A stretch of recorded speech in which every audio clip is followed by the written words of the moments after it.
So what I've done is I've just repeated those steps I showed you 3 more times, and now as you can see we have a nice looking splice. Right? So now to finish up the ends, this is pretty easy. Just take a pair of scissors and chop it off so that you have about maybe a quarter of an inch or just over a quarter of an inch left, just about like that much. You want it to be pretty close to the to your main chunk of rope. Do it with all 3 of them. Obviously you can just get rid of these ends. And then you could just leave it like that. You could wrap some tape around it, or you could just use a lighter and just melt them like that.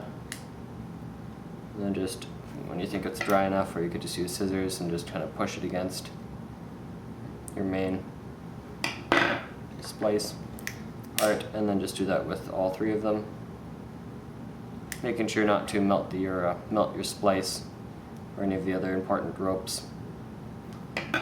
And the last one here, just going to turn down the flame on this.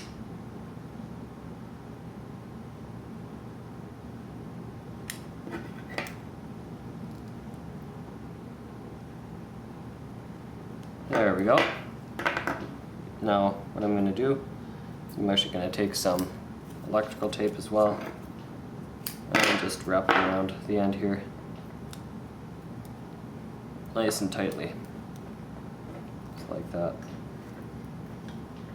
You could probably do a better job, but anyways, it just gives you an idea of what you can do just to finish it off. So that's kind of the basic way to splice 3-strand rope, and this is kind of like the official way to splice it. And yeah, so basically the weakest part of this splice, I'll just unwrap that for now, is this part right here where where just the 3 strands here kind of start weaving in and out of each other over here. So you'll have 6, like this part here where there's actually 6 strands weaving in and out of each other is the strongest part, and then this part here is the second strongest part. This part here is the weakest part, where they join together and you have all of the ends and stuff.